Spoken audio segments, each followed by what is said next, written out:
Sir, in the papers, it just written that the energy stored between the porous materials and this 2D in the gap between the monolayers, these kind of things.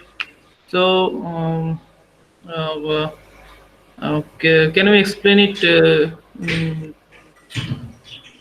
Sorry, I mean, just yeah, tell me what is the question? Just I want to I just want to know that how this charge is stored between these porous materials and the two monolayers of 2D materials, and How charge is stored? like how charge is stored in. Yes, sir. Like There are no ions type things. no, these ions. It is just like they will be embedded into the crystal structure. So if you talk about lithium ions or the protons, like which are basically going from one electrode to the other electrode, so they will be embedded into the crystal structure itself. So in the crystal structure, you have spaces available, and these ions are basically very small, so they can really fit into the, if you have voids or some uh, like space that is available within the material, so they can go in and without really changing the crystal structure. So that is how these ions will go and can be captured in the electrode, and that is how the energy will be stored. Yeah, Okay, so sir. that means when you do the charging and discharging, so both, like, I mean, you talk about batteries or like, I mean, your question is related to batteries or related to what? No, sir. I just wanted to know that these materials have a crystal structure of itself, so ions cannot move. So how these No, these charging and ions discharging can go in. happens? I mean, protons can easily go in. That is like like a proton, like in any material. So proton you can uh, like dope, let's say, with hydrogen without really changing much of the crystal. Of course, when you put in proton, so you need these extra electrons, which then normally make the material conducting. But lithium ions also, like in case of these uh, lithium ion batteries, so they can also, like, if you take a cathode material like lithium cobaltite, okay, so this is again uh, like a, like I think I showed in earlier uh, classes.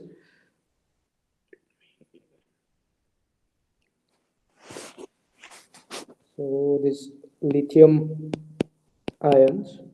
So typically, if we talk about a lithium ion batteries, so you have lithium ions,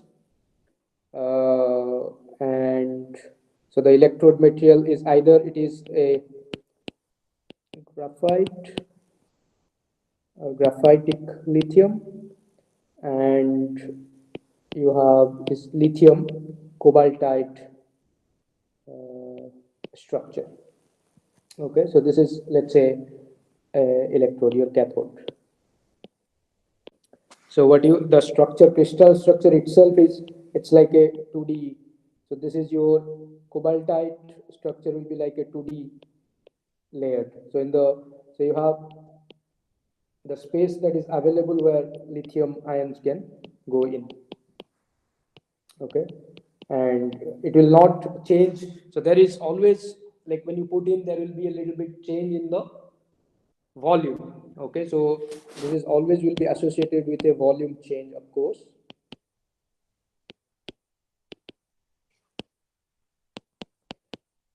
And that's why you cannot take any material, because we saw that when we are explaining how nanotechnology is helping in the improvement of electrode materials, for example.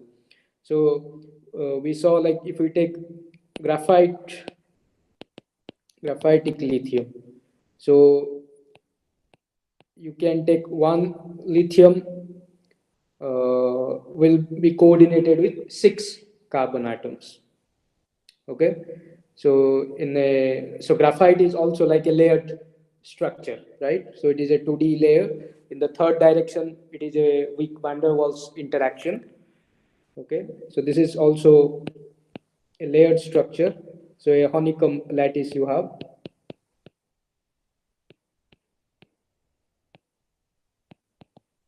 in 2 dimension, or this is, you know it as graphene. So this graphene is a layered, and then on top of so the graphite will be like several layers of graphene you have, and this lithium again can go in and sit here. But how many lithium can it can take in is, you can take so six carbon atoms will take one lithium. But when we talked about silicon, for example, so in case of silicon, so one silicon can actually accommodate four lithium ions. So in a silicon structure, so if you take silicon, all so silicon is again a FCC structure, and within silicon, so you have also these voids and spaces which are available where lithium ion can go and occupy that, and it can take four lithium ions, but the volume change will be quite large. Was almost like 300% change, or even more, up to 400%, the volume will increase. And so that means when you do the charging and discharging, so during discharge, the volume will decrease by 300%, and when you charge it, it will increase by 300%.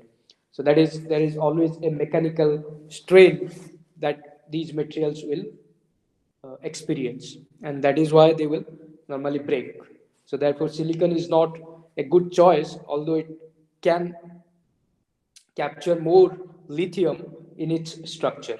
Okay, so definitely when these crystals, this they intake these ions, they take these ions or keep these ions, so they always will be associated with a change in the volume.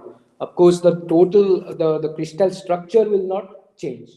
Okay, so it is not going to change like from FCC to BCC or FCC to hexagonal. That is not going to happen. Okay, is it clear?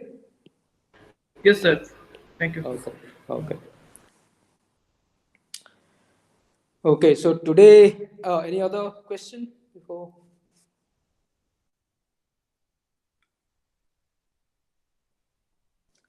Okay, so if not, so today we will discuss about a supercapacitors. So this is the last example of energy storage devices. So like we discussed about, we started with solar cell, uh, different like quantum dot, dye sensitized solar cell, quantum dot sensitized solar cell, and then we discussed about lithium ion batteries, or particularly let's say batteries, and in that context we discussed about lithium ion batteries, and then we talked about fuel cells, then hydrogen storage and generation. I mean, hydrogen as a fuel material that can be used for future uh, in the future renewable energy source. And then today the final one would, what we'll discuss is supercapacitors. So as you know, capacitors, you already know that we have a charged two charged electrodes or metallic plates, uh, and within that we have a dielectric or a insulating material.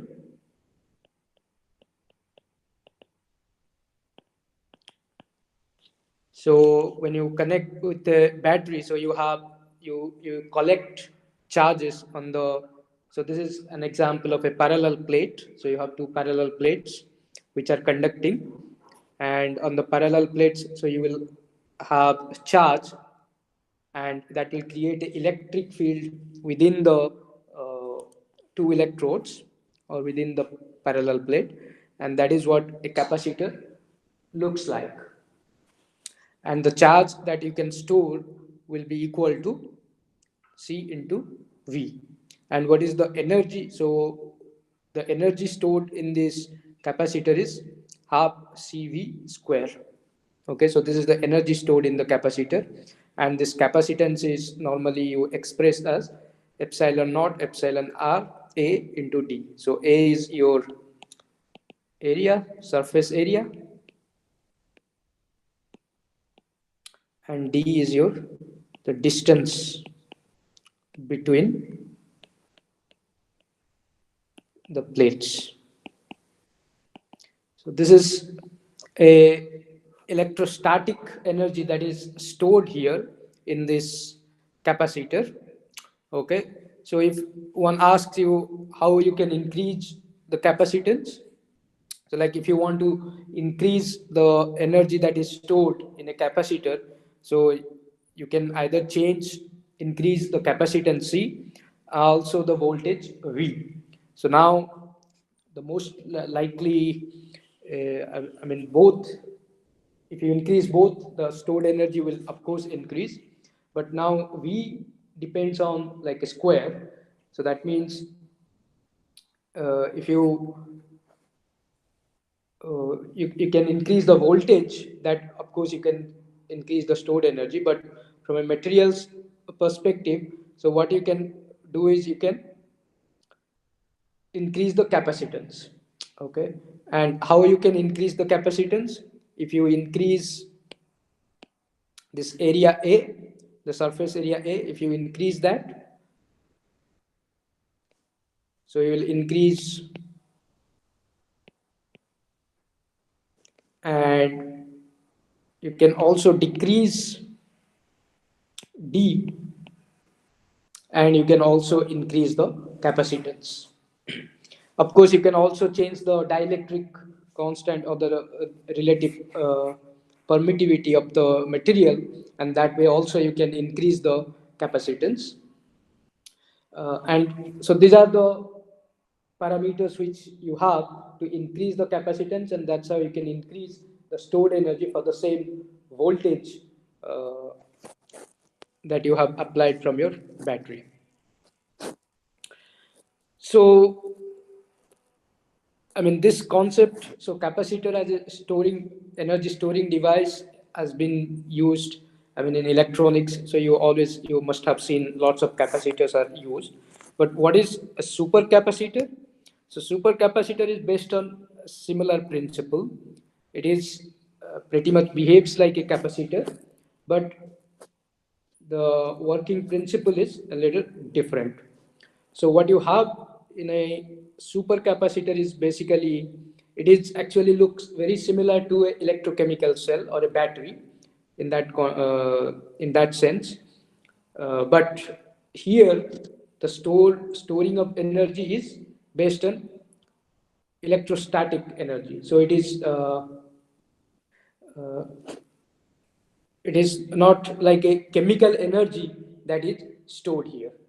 So in a battery or in any electrochemical cell or fuel cell, what happens is a chemical reaction that happens in the electrode. So here you have again two electrodes and a liquid electrolyte.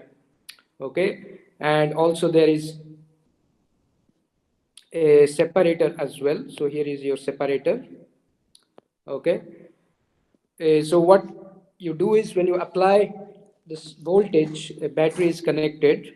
So what you have is you create a electrical double layer. So how do you create that? So of course, just like a capacitor, so you have on the negative electrode you have electrons will be here. So on the positive electrode you have positive charges. Okay, so now instead of a dielectric material, what you have is a liquid electrolyte. And as soon as you put this charged electrode in this liquid electrolyte, so it will attract the opposite charge from the liquid electrolyte. So liquid electrolyte always have some positive and negative ions.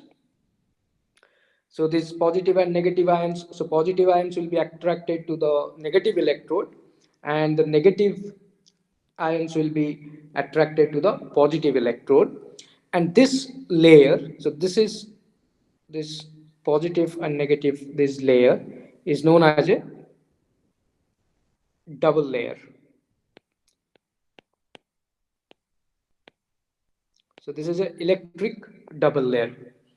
And so you can see this is quite stable, like as long as you have the charges on the electrodes, so these ionic charges will stick there.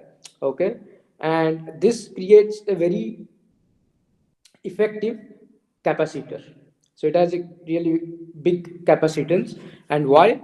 So if you look at the this capacitance, the formula here, so it is directly proportional to the surface area and indirectly proportional to the distance between the charges. And what is the distance here? So distance typically in this case will be, so mostly they will form on the surface of the, or let's say this will form at the, so this is your interface of your electrode and electrolyte. And these at the interface, so the distance, typical distance is like 0.1 nanometer. It can be very small, so they are very nearby, although they are not like it is like a double layer which creates a neutral part there, but they have a physical separation between the charges. And this physical separation can be of the order of few nanometer.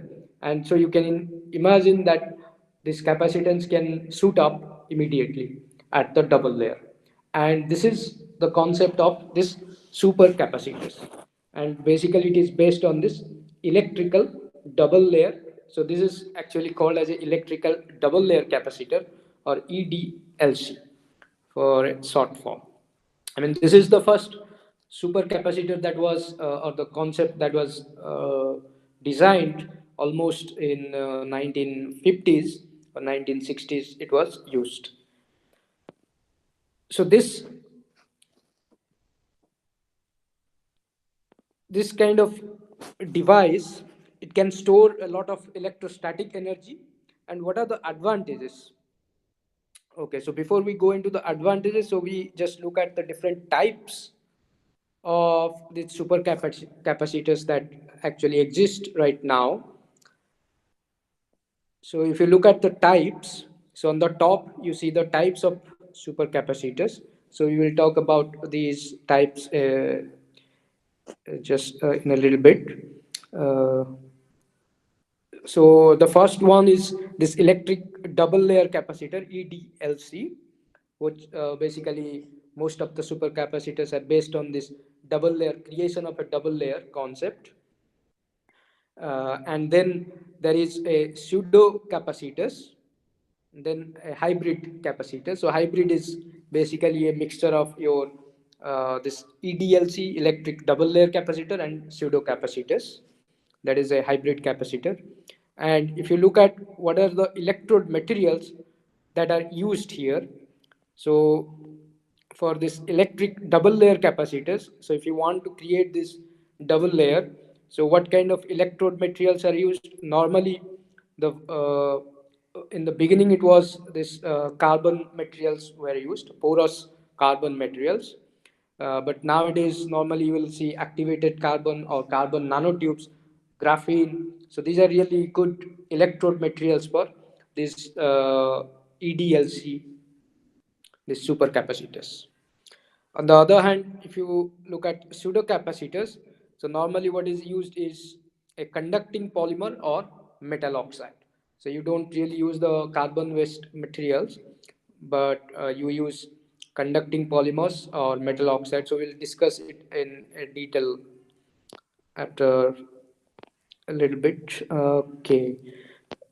So that means the storage mechanism in most of these, I mean, supercapacitors, it is a little bit different compared to your battery or electrochemical cell. So what you have here is a electrostatic charge storage.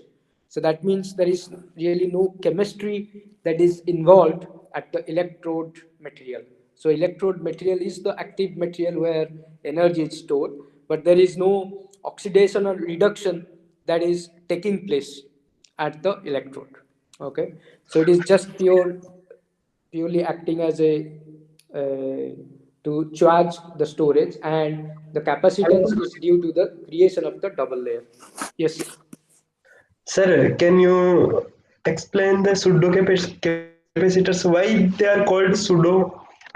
Yeah, we'll come to that. Yes. Okay, so we'll come to one by one to all the different kinds of capacitors. Okay. Okay, sir. Okay. Yeah. So the basic mechanism here is a electrostatic charge storage, and mostly there is no chemistry that is involved, no oxidation or reduction that happens in these capacitors. Okay, so what is the advantage over a battery? So normally capacitors you can charge and discharge very quickly, very fast, even in a seconds. So if you want really a quick uh, power you want to provide to your device, so super capacitors will be better, or capacitor is used instead of a battery, because battery cannot really withstand this high charging and discharging. So that means it can take higher current density and withstand fluctuations. Importantly, what happens, since there is no chemical reaction that is happening in the capacitor, so you have a longer life of the electrode materials, because the electrode materials will be just acting as a storage of charges, so they are not really chemically reacting with the electrolyte, and there is no movement of ions while charging or discharging. Okay, uh, and and that is why these electrode materials are can stay there longer, and the life cycle of supercapacitors will be longer than a normal like your battery. And another advantage that they can also operate at low temperature. So normally battery, these chemical reactions and diffusion processes, all these uh, the kinetics that is involved in an electrochemical cell is a temperature dependent thing. And now if you go to low temperature, this normally the thermodynamics or kinetics may not allow some of the oxidation and reduction to happen. And that's why batteries are not really cannot be used at low temperature, but supercapacitors can be used, for example. Okay, so let's look at the capacitors, supercapacitors, types of supercapacitors one by one. So you have one is your the first one is EDLC.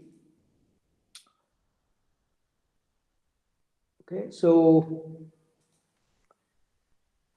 what is this EDLC type? Also divided into further three different types. So a carbon foam or carbon aerogel, so which is basically a, so you have a, so you have a porous carbon structure. So this porosity, so why you take a these carbon aerogels or these porous structures, because in that way you increase the surface area. So this will lead to an increase in surface area, and within the pores, basically this electrolyte will be like will be there, and you can form a lot of small this capacitors, and that's why this, so in the beginning mostly this carbon aerosols or carbon foams, this porous carbon materials were used for supercapacitors. But nowadays, you can also use, of course, then carbon nanotubes and graphene. I mean, you have several advantages if you use these materials. You always have a high conductivity, almost like a ballistic transport of electrons happens. So the joule heating will be reduced, and also they have a good stability in electrolytes. So this electrochemical stability is there, mechanical stability is there. So a lot of advantages if you use these graphene and nanotube. Again, you can make the structure lighter. So there is many times in this context, one can say about the specific capacitance, which is your capacitance per weight. So your farad per gram, let's say, or microfarad per gram. This is how you can write the specific capacitance. So if you reduce the weight of the material, so it is always good. So in that context, this graphene and carbon nanotubes are actually advantages. So then also this activated carbon, that is also used. And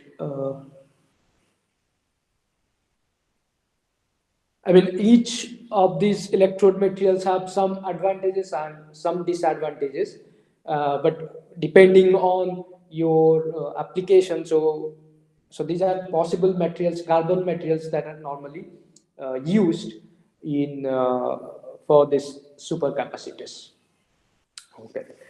So this is here an example of these one of the carbon based supercapacitor here. So what you have here is again we saw this picture already. So you have the current collector. That means just a metal, it can be a copper or aluminium, which is there to conduct the current or provide like the, it's like a metal, and on top of that you coat your porous carbon material or your graphene or nano carbon nanotubes. Okay, so this so you coat your active electrode materials on top of that, and then you dip it in electrolyte. And so you can see that due to this porous irregular structure, so these electrolytes will seep into it, and then you can get a lot of interfaces here. So you create these interfaces. Okay, so these are the different interfaces you create between your electrolyte and your porous material. Okay, so these are your interfaces where your double layer will form. And now due to this, so this porous structure will have a high surface area, and and of course these double layers will be very thin, and therefore the capacitance will go up. And I forgot to mention that you always use a separator. Okay, so what is the role of the separator?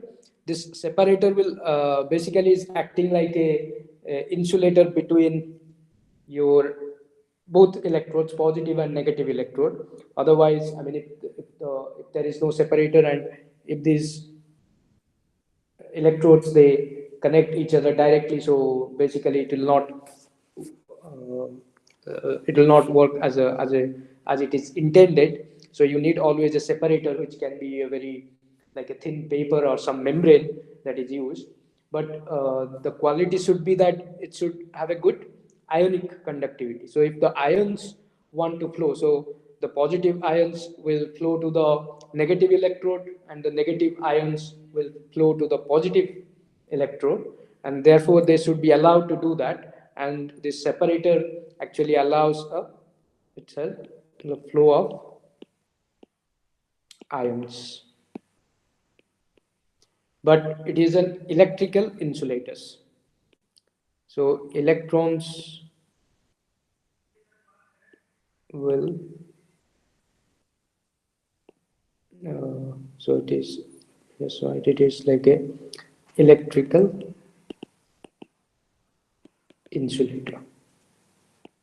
So that means it does not allow a flow of electrons through it, but it allows a exchange of ions through it. So positive and negative ions can move through it. And this is like a typical picture of this carbon-based system with this electrical double layer capacitor, EDLC. Okay, so what is a pseudo capacitor? So pseudo capacitor is now, I said in the beginning that you don't really use any chemical process does not happen here, but in pseudo capacitor there is a, the materials which actually the electrodes actually undergo this oxidation reduction reaction. I mean, although they work as a capacitor, they don't work as batteries, but they can store the charges and energy. But there is, so the initial charging happens due to the chemical reactions that takes place at the electrode. So this is normally known as a Faradic charge transfer. Okay, so here is a electrostatic charge transfer. So this is electrostatic charge transfer. So this Faraday charge transfer means so if you have a electrode in a electrolyte and this electrode is actively there is some oxidation and reduction takes place, and due to that you have a flow of charges. So that is a Faraday charge transfer mechanism. So a galvanic cell, for example, is a Faraday, any electrochemical cell for that matter, is a Faraday charge transfer that is happens there. Okay. So what are the possible electrode materials that are used here? These are conducting polymers, and other is the metal oxides.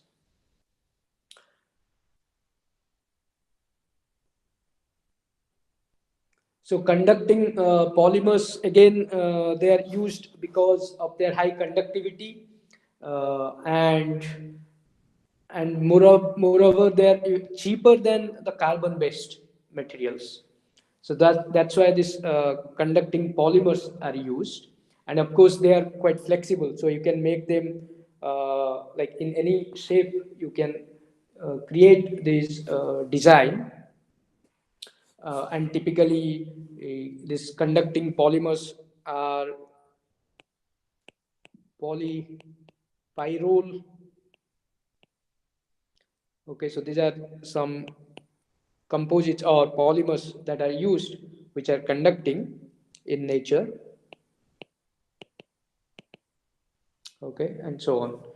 I mean, the best thing is they're quite flexible in their structure. Okay, so they can like you can modify the structure as whatever way you want.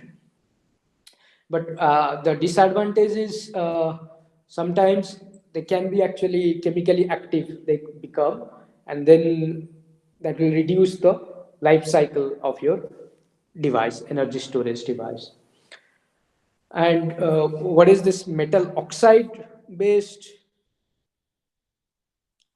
uh, electrode materials?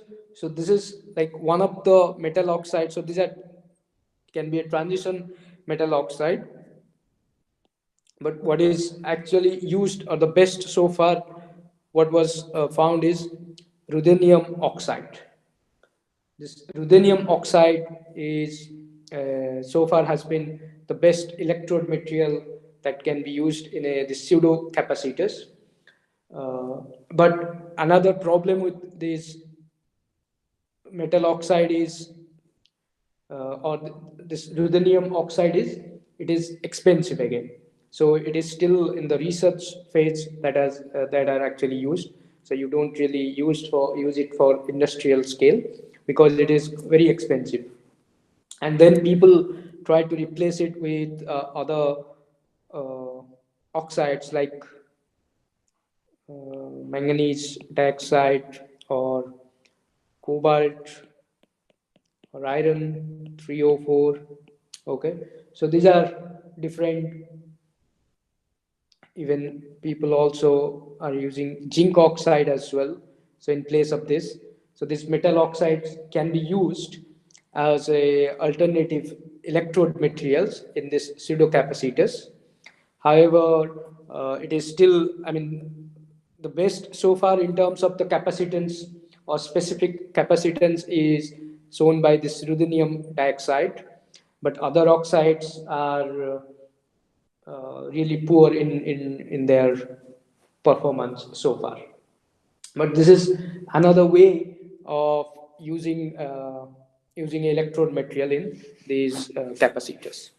So here in a pseudocapacitor, so the difference in the EDLC and pseudocapacitor is basically here you have a electrochemically active electrode is used.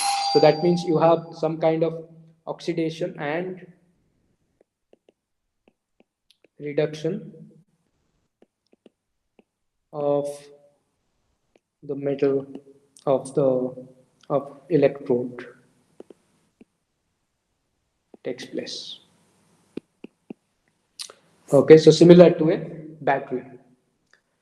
Okay, so the third type is is your hybrid structure. So that means, so what is, so in one case, in the one hand you have carbon based system. I think maybe I have an example here. Yeah, yeah. I want to bring it here. Yeah. Okay, so is it visible? Ah, yeah. Okay. So, so this is like a very interesting combination. Uh, People have also tried. Uh, so you can think it is like a hybrid kind of version, supercapacitor. So that means you take the best of the both from the EDLC and best from the pseudocapacitive.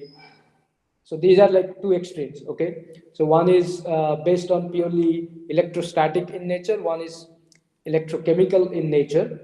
Then you combine both and make these hybrid structures. So in this case, so this is a specific example here. So you can grow these carbon nanotubes, and top of that, you can also deposit your pseudocapacitive material.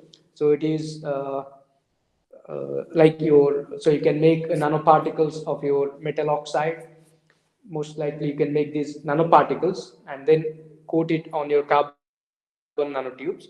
So this structure will provide, so you are taking the strength. So you have carbon nanotubes basically will have good strength, also really good conductivity compared to, so this in the pseudocapacitive material like this ruthenium oxide or mostly of these oxides, the conductivity is lower. Okay, although they have good chemical activity, the conductivity, electrical conductivity is lower. So one, you have to put it in, I mean, the charge transfer between your current collector, for example, and your metal oxide material is very poor. Okay, so therefore these hybrid structures were thought of. So that means you use a carbon nanotube which provides support. So like you can go up to 1 or 10 micron length carbon nanotubes. So they can provide a really good electrical conductivity. But there's chemical activity and the ionic, this chemical reaction that can lead to a large charge storage can happen in the oxide nanoparticles, metal oxide nanoparticles. So this kind of structures of like people are also trying. Yeah, so this is where this hybrid supercapacitors actually are very interesting right now. And of course, there are different types of hybrid supercapacitors that also exist. But so one interesting thing is what you have is you use asymmetric electrodes. Okay, so in, so one side, so you can make one side as a pseudo and other side as a EDLC. So that means On one side you use a carbon based electrode, so that can be your negative electrode, and the positive electrode can be your metal oxide. So this is what people started with. So using, so one end a is a EDLC, a double layer based capacitor, and the other electrode is a is a metal oxide. Okay, so this is a one form. But then instead of doing that, so what they did is made a composite. So you can make a composite of both, like what we saw here. So you make a composite of carbon structure and the pseudocapacitive material. So a composite you can use, and that improves the charge storage capacity of the capacitor much more. Okay, so this is like combining the best from the both. And then there is also rechargeable type, like a battery type uh, supercapacitors as well. And these are different types which are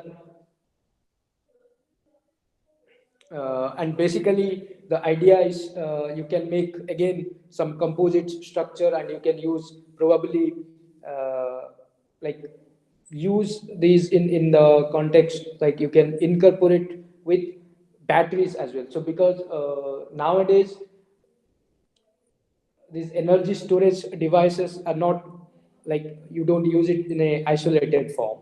Okay, so you have to combine these different versions like batteries or supercapacitors. You combine it in such a way that they can act as a one functional unit, as one energy storage device. And therefore this rechargeable battery type uh, supercapacitors are being explored, where that means it will reduce basically the cost of your fabrication. So you can, in the same way, you can fabricate your battery as well as your supercapacitor, so that your this energy storage device will behave just so you can use one in an alternate way. So either you use the battery or the supercapacitor, depending on how is the situation. But these are all emerging ideas that are being used in supercapacitors. And of course, I did not discuss about the electrolyte. So in the context of supercapacitors, so what is important is your electrode materials.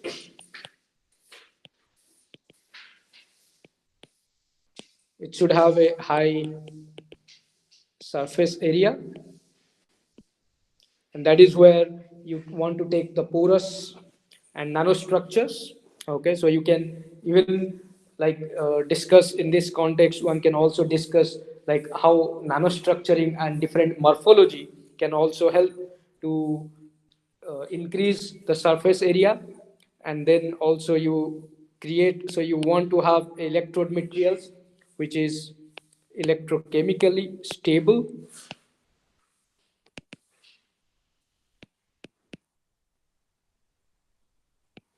and it has a high conductivity, that also you want electrical conductivity. Okay, so that means when you are making a nanostructure and you want to connect it with a electrode, so this so you have two interfaces actually one has to look at when we talk about these nanostructured materials that can be used in supercapacitors. So one interface is your uh, electrode and active material interface, and the second interface is your active material and your electrolyte.